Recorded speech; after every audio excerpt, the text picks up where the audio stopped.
you've done that before, let's explore some options, how you can improve on that, how to use different bassline patterns in your playing.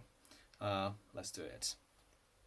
Now, what I was just playing was a very common bass line used by harmonica players, also bass players, of course, but also harmonica players to play solos, to, you know,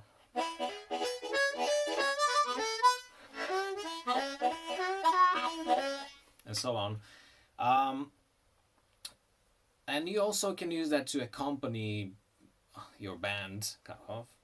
I don't know if your bass player is going to be really excited about that, but if you're playing with a guitarist, I don't know, maybe it's a chance to do something different. Alright, so usually what you do, you spell out the arpeggio, the chord tones. So I have a harmonica, so second position, that would be E. Or perhaps maybe I should just go for C harmonica so that it's easier. So as G chord, the second position, the first chord, or number one chord, the root. So there's 1, 3, 5, then go to 6. So 1, 3, 5, 6, 7, and you go 6, 5, or something like that.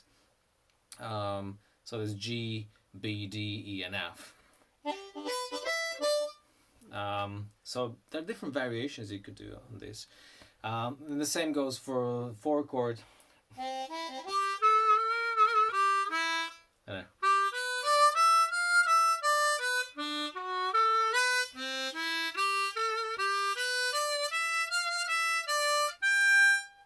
Something like that.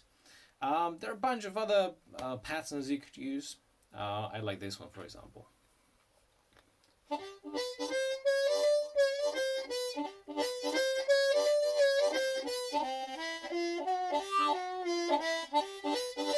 And so on. Yeah, it's very easy, and you can do it on the 4 chord too.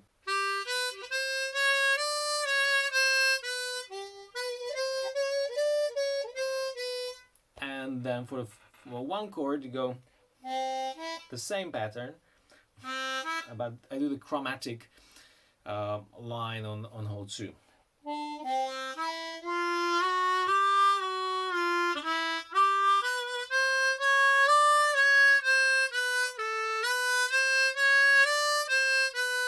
Yeah, on 5 chord, depends what kind of chord progression it is. If it's jazzier, you have you would have A minor 7, D7. So what bass usually does is, and so on. Or yeah, you can do that. Now there are also variations on the pattern that I presented in the beginning. We can kind of change the direction. So I would do 1, 3, 6, 5 instead of 5, 6. That's the traditional thing to do. Now you can do, you know, just to kind of vary so that it's not that boring if you keep doing this all the time.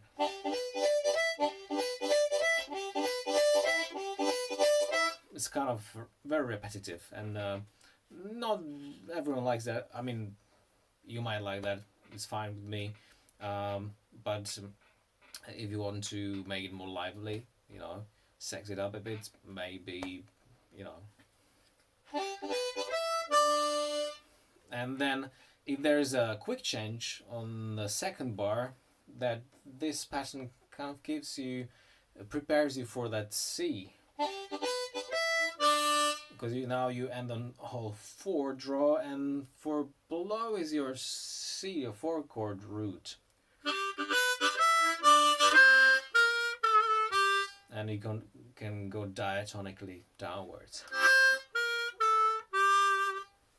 Or you can go chromatically downwards. And that leads you to the root again.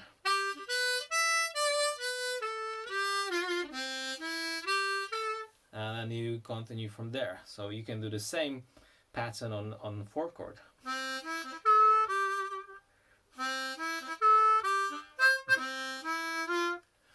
And there's another thing bass players do.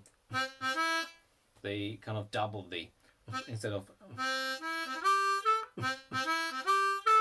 or you can do an octave jump.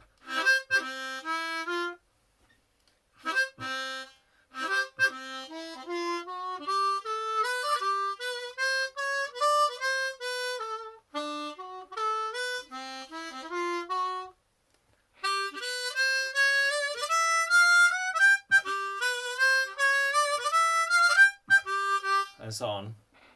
Yeah, so there are countless possibilities. It's enough to work on, and yeah, give me a ring or text me if you need to explain it any further. I do online lessons, so yeah. If not, then see you in another video.